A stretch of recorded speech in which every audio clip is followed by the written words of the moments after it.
అన్ని విధాలుగా lot of time లభించింది వీళ్ళకి. అవును అవును బుచ్చి చౌదరి గారితో మాట్లాడదాం. బుచ్చి చౌదరి గారు, ఒకటి మీకు టైం చాలా దొరికింది, యువగళం కూడా చాలా కీలక పాత్ర పోషించే అవకాశం ఉందన్నప్పుడు ఇందాక బాలకోటే గారు ఒక పాయింట్ అన్నారు. అమ్మ, ఈ 226 రోజుల్లో కూడా వివిధ సెక్షన్లని లోకేష్ గారు కలిసినప్పుడు అవన్నీ కూడా రేపొద్దున క్రోడీకరించుకుని రేపొద్దున వీళ్ళు టికెట్లు ఇష్యూ దగ్గర కానీ లేకపోతే వెళ్లే ప్రక్రియలో కానీ ఇవన్నీ కూడా యాడ్ చేయాలి. ఒకటి వారు చెప్పిన సలహా మంచిది పాయింట్, అది ఇవన్నీ మీరు జోడించి వెళ్ళాలి ముందుకి. రెండు, ఇప్పుడు ఖచ్చితంగా నిన్న మీ అధినేత పవన్ కళ్యాణ్ గారు భేటీ అయ్యారు. సరే, కొన్ని అనివార్య కారణాల వల్ల ఈరోజు రాలేకపోయినా గతంలో కూడా చెప్పారు చంద్రబాబు గారు త్యాగాలకు సిద్ధం కావాలి అని. సో ఇవన్నీ కూడా అందరూ రెడీగానే ఉన్నారా సీనియర్లు? అంటే మీరు కూడా ఆ వరుసలో వస్తారు అన్నది ఒక చర్చ.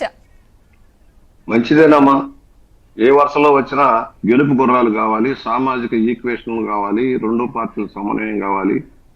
ఎవరు అర్హులో, ఎవరు నీతివంతులో, ఎవరు పార్టీకి ఉపయోగపడతారో పార్టీ ఆలోచించుంది. చంద్రబాబు గారు కానీ ఎవరైనా సరే, బుచ్చి చౌదరి ఎగ్జామినేషన్ కాదు, లేకపోతే చంద్రబాబు గారు ఎగ్జామినేషన్ కాదు, అందరూ ఒకటే పార్టీకి సంబంధించి ఒక ఆలోచనలో వెళ్తారు.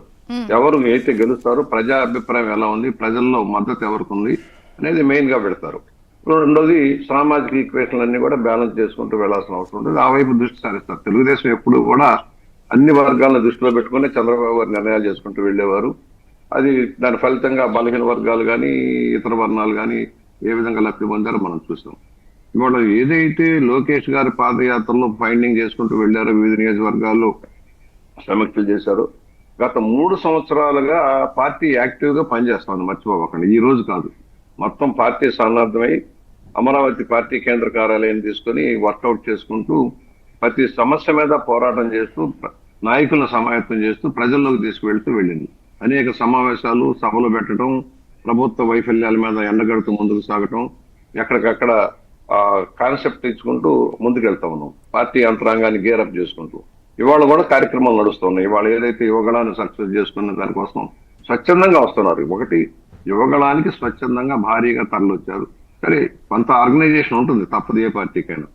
ఒకటి, ఈ యువగళం సక్సెస్ లో అక్కడ కష్టపడ్డ నాయకులు, కార్యకర్తలు, వాలంటీర్లు, వాళ్ళ సేవలు నిరుపమానం. ఎక్కడా కూడా చిన్న ఇన్సిడెంట్ జరగకుండా ఆయన కంటికి రెప్పలాగా కాపాడుకుంటూ ఏ విధంగా చేశారో మనం చూసాం. ఆ విధంగా ముందుకెళ్తూ ఉన్నారు.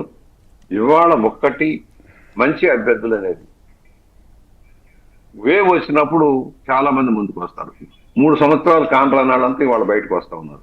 3 సంవత్సరాలు రండి రండి అన్నా కూడా అనుభవించిన వాళ్ళు, పదవుల్లో ఉన్న వాళ్ళు కూడా కన్ రాకుండా దూరంగా ఉండి భయభ్రాంతులకు గురైపోయి కొంతమంది ధైర్యంగా పోరాటం చేశారు. చాలా మంది దూరంగా ఉన్నారు పెద్ద నాయకులు. ఇవాళ వస్తారు. ఇవాళ మళ్ళా సీట్లు కావాలి, పదవులు కావాలని కోరుకునే వాళ్ళు.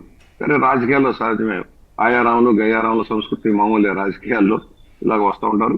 కాకపోతే కమిటెడ్, పార్టీకి సిద్ధాంతాలకి కమిటెడ్, రేపు కష్ట నష్టాలు వచ్చినా ఎదుర్కోగల శక్తి ఉన్న వాళ్ళని ఎన్నుకోవాల్సిన అవసరం ఉంటుంది. ఆ వైపు దృష్టి సారించాలి. ఇవాళ చాలా సమస్యలు ఉన్నాయి. ముందు అమరావతి రైతుల ఉద్యమం దగ్గర నుంచి మొదలుపెట్టి పోలవరం ప్రాజెక్టు ఈ విధంగా దగా చేయడానికి కారకులు ఎవరు, లేకపోతే ఇన్ఫ్రాస్ట్రక్చర్ ప్రాజెక్టులన్నీ మట్టి కొట్టుకుపోవడానికి కారకులు ఎవరు, అభివృద్ధి లేకుండా పోవడానికి కారకులు ఎవరు, అప్పులు మయం చేసి ఆ లక్షలు తెచ్చి ఎవరు దోచుకు తిన్నారనేది, బటన్ నొక్కుడు. ఒక కార్యక్రమానికి ఎన్నిసార్లు బటన్ నొక్కుతారు? ఒకవేళ పిల్లలకు అమ్మఒడి అంటే ఇచ్చిన సంవత్సరం రెగ్యులర్ గా ఆటోమేటిక్ గా రిలీజ్ అయిపోవాలి. వారం బటన్ నొక్కుడు, ఒకే కార్యక్రమం 4 సార్లు బటన్ నొక్కుడు. పేర్లు రంగుల పెచ్చ, పేర్ల పెచ్చ తప్పితే ఈ ముఖ్యమంత్రికి ఉంది. ఒక భయానక వాతావరణం నేను ఎప్పుడు చూడాల. ఇన్ని సంవత్సరాల సుదీర్ఘ రాజకీయ ఎమర్జెన్సీలో కూడా చూసాం కానీ ఇంత భయానక పరిస్థితి ఆంధ్రప్రదేశ్ లో. ప్రతి వాళ్ళు భయపడిపోయి, ఒకటి, ఆయన కులపెచ్చ అంటే కూడా నమ్మలేము. ఆయన చుట్టూ 10 మంది రెడ్లందరికీ న్యాయం జరిగిందంటే జరగల. ఆయన చుట్టూ ఒక కోటరీ, ఆ కోటరీ వరకు దోచుకు తిన్నారు.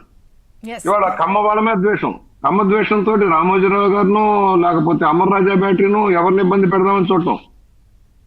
ఒక తప్పుడు ఆలోచనలో వెళ్ళాడు ముఖ్యమంత్రి. ఒక సాడిస్ట్ మెంటాలిటీతో వెళ్ళాడు. దాన్ని ఎదుర్కోవాల్సిన అవసరం ఉంది.